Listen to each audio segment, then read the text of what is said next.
buenas noches. Bienvenido a su programa Acción Positiva. Pues así como el país ha venido encontrando problemas serios, yo tengo algunos quebrantos de salud el día de hoy, así que mi voz va a estar un poquito diferente. Gracias por su comprensión.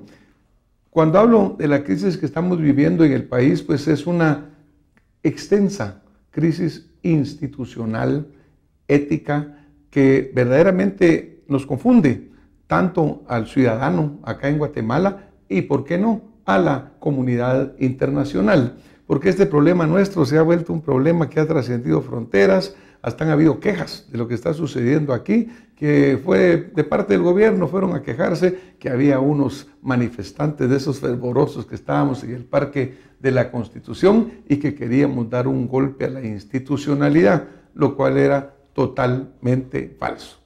El ciudadano guatemalteco ha venido protestando en una forma valiente, muy gallarda, pero siempre manteniéndose dentro de lo que la ley indica, permite, dentro de lo que es posible hacer en el marco constitucional. Yo creo que eso es bien importante que lo tengamos claro para evitar falsos pensamientos o gente que venga a querer asustar con el petate del muerto en una situación que no es real. Hoy quiero hablar con mi invitado, se los voy a presentar, es el licenciado Aníbal García. Bienvenido, licenciado. Gusto, doctor. Es un honor. Y para nosotros es un gusto tenerlo por acá. El licenciado Aníbal García es un amigo de Acción Positiva, tiene una participación ya de tiempo en la política nacional, fue diputado en la legislatura anterior y actualmente él es candidato presidencial del movimiento Nueva República, el del Jaguar. Este no es un comercial, es porque así lo tienen puesto, así que bienvenido, licenciado. Qué gustazo. Estábamos hablando de que pues hay una crisis muy grande en Guatemala, el conocimiento, Guatemala nos dicen guatebolas también, ¿verdad, licenciado? Bien. Pero en el ambiente tanto constitucional, jurídico, político y popular, pues hay muchas cosas que andan circulando, muchas acciones, muchas faltas de claridad. Hay quienes dicen, miren, se pueden postergar, hay quienes dicen, no se pueden postergar la elección. Hay quienes pensamos que si se realiza esta elección en el mismo sistema, el resultado es ilegítimo porque no representa la voluntad del pueblo. ¿Cuál es la visión de ustedes, usted en lo particular y del partido que usted representa ante esa situación? Bueno, gracias, doctor. Mire, para empezar hay que decir que por primera vez en la historia, por lo menos de lo que yo puedo dar fe, de 1985 para acá, que tengo 47 años y me tocó votar la primera vez cuando Vinicio Cerezo era el candidato presidencial. Evidentemente, en aquellos tiempos, recuérdese usted, estábamos en el retorno a la democracia, por lo menos formal.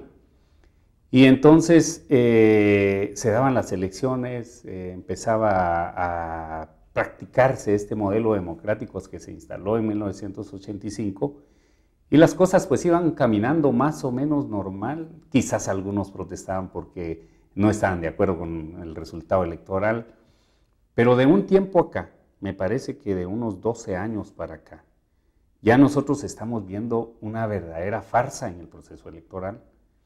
Y eso es grave, porque las reglas de la democracia, las reglas del juego electoral, son reglas que de una u otra forma empezaron a consolidar a una clase política que yo le llamo clase política corrupta y tradicional en el país. Y no estoy mintiendo, es real. Porque resulta que incluso, si revisamos nosotros quiénes son los partidos que han gobernado, nos vamos a dar cuenta que son diferentes partidos, diferentes presidentes. Pero mire qué sorpresa, en realidad son los mismos actores políticos que se van cambiando de partido en partido. Bueno, y lo vemos terriblemente a nivel de Congreso, ¿verdad? Y de alcaldes. Sí, y de alcaldes, porque ya ve que el transfugismo es camaleonismo en su máxima expresión. Hoy se llegó al descaro del descaro, porque estamos hablando casi que 90 diputados que cambiaron de partido. Y no cambian para hacer reivindicaciones propias o porque tienen planes de trabajo que no se han cumplido, sino cambian porque hay que irse adaptando a las posibilidades que tiene XY candidato. Si a eso le sumamos que tenemos hoy la certeza de que el modelo es corrupto y que solo la gente que tiene millones y la suficiente desvergüenza para amoldarse a ese modelo puede ser la que pueda ganar, entonces estamos hablando de una crisis. Pero nadie tomó en cuenta un hecho inédito en la historia nacional que empezó a suceder el 25 de abril de este año. Yo siempre he dicho que Guatemala era una antes del 25 de abril y pretendo y sueño con que Guatemala sea otra a partir del 25 de abril. ¿Quién es el protagonista de ese nuevo despertar ciudadano, de esa primavera ciudadana? Definitivamente es el ciudadano. El pueblo despertó y entonces el pueblo empezó a cuestionar.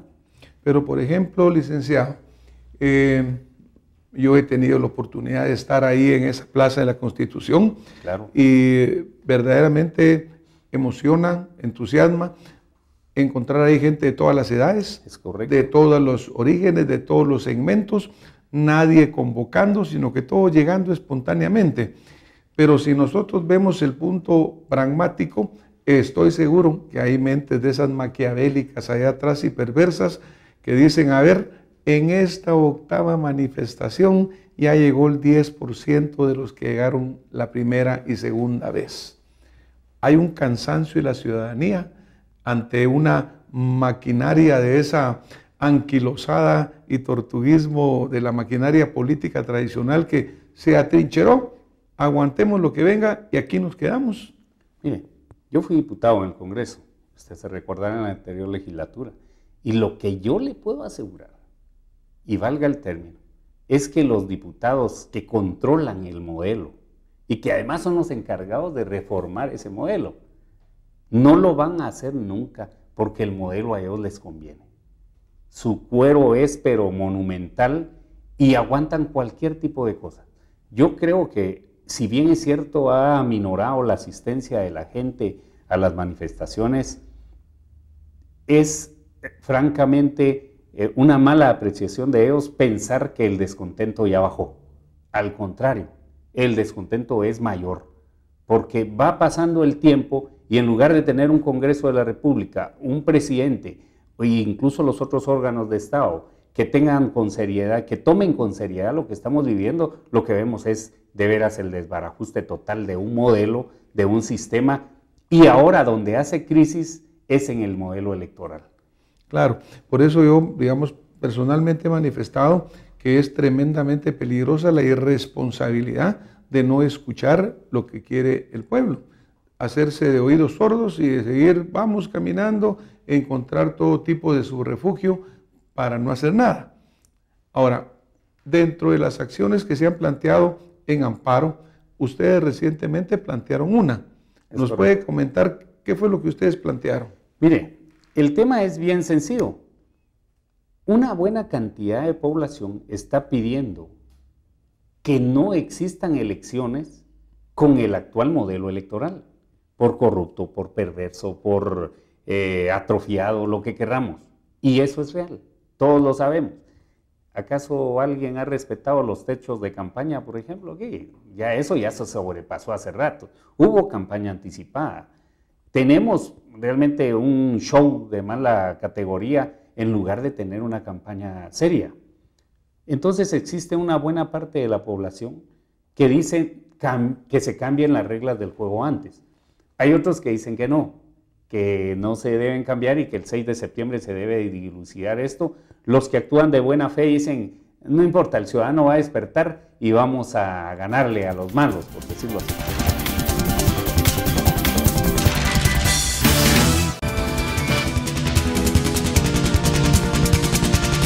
No importa, el ciudadano va a despertar y vamos a ganarle a los malos, por decirlo así. Pero hay quienes también saben perfectamente que cambiar la fecha de elecciones para ellos sería una tragedia, porque hay partidos políticos que se basan en la corrupción que quisieran que la elección fuera mañana y consolidar ellos un nuevo asalto al poder público. Entonces nosotros, frente a esa situación y como partido político, participante del proceso electoral, y sin que esto sea un contrasentido, les planteamos un amparo a la Corte de Constitucionalidad para que ellos hagan una ponderación Si bien es cierto, si nos vamos al legalismo puro, nosotros encontramos que hay un artículo que dice, una vez convocado el proceso, ya no se puede hacer reformas a la ley electoral y de partidos políticos. Nosotros le pedimos también a la Corte que considere qué es más importante, si el legalismo puro o la democracia como principio que está contenido en la Constitución Política de la República. Además, no estamos suponiendo que no se tome posesión el 14 de enero. O sea, el 14 de enero deberá existir nuevas autoridades. Lo que estamos diciendo es, en dos palabras, señores, aprobemos primero reformas democráticas, especialmente en el tema de financiamiento de los partidos políticos.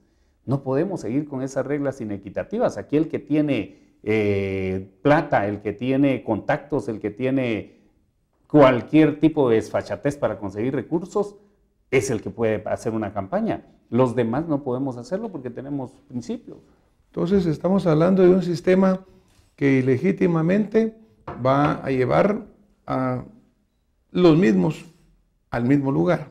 Por ejemplo, una distinguida autoridad decía, mire, el pueblo es el que con su voto elige, pero sí, realmente aquí eso no es cierto, porque por el sistema como se eligen diputados del Estado Nacional, diputados de otro tipo, usted no vota por ellos, llegan arrastrados por el voto que tiene ese partido. Entonces, por ejemplo, ahí el pueblo no está eligiendo a nadie, está simplemente avalando que lleguen los mismos sin haber votado por ellos. Sí, pero hay algo peor. En realidad hay que comprender que dadas las circunstancias socioeconómicas del país, hay una cantidad impresionante de gente que desgraciadamente alcanza hasta el 55-60%, que están en extrema pobreza y en pobreza, y ellos venden su voto. O sea, si la elección se está descindiendo, imagínese usted entre quién está regalando la bolsa verde, la bolsa azul, la bolsa roja. ¿Cómo es posible que estemos en esas condiciones sojuzgando a un país que francamente en esas condiciones perversas, en donde todo es una maquinaria corrupta y clientelar, no podemos nosotros pensar que eso consolida la democracia? Ahora, para fines prácticos, licenciado, nosotros estamos ya prácticamente en julio. Sí, es correcto. Si la cosa no cambia, 6 de septiembre es la fecha de elección. Si se logra retrasar, será un par de meses. Sí. En ese corto periodo de tiempo, se pueden hacer los cambios que usted propone, porque la verdad que si no, ¿para qué retrasar la elección? Es correcto. Mire, el Congreso de la República, se lo digo porque yo estuve ahí, solo trabaja y solo hace las reformas necesarias que el país necesita con base a una coyuntura que le es desfavorable o favorable. Ese es por decirlo así, el termómetro que marca el paso del Congreso de la República. Imagínense, este año no han aprobado un solo decreto. Bueno, pero hasta hay una acción constitucional, una acción de amparo exigiéndoles que trabajen, ¿no? Exactamente. Pero entonces, aquí es donde debe pesar el factor ciudadano. Yo estoy seguro que la gran mayoría de guatemaltecos quieren que existan reformas antes del proceso electoral. Perfectamente el Congreso podría la otra semana sesionar, llegar a acuerdos, luego enviar ese expediente a la Corte de Constitucionalidad, porque es una norma de carácter constitucional, entonces tiene que haber opinión consultiva de la CC, luego regresar otra vez al Congreso y perfectamente puede llevarse a su sanción en el organismo ejecutivo. ¿Para qué el Tribunal Supremo Electoral en agosto pueda emitir la nueva convocatoria? En otros países son 2 meses de campaña. Aquí debería de ser así también, pero con recursos equitativos para los candidatos. Claro. ¿Quiere usted que me esté escuchando que los mismos vuelvan a llegar al Congreso? ¿Quiere usted que haya reglas diferentes que le permitan elegir? Porque lo que dice la Constitución es que el derecho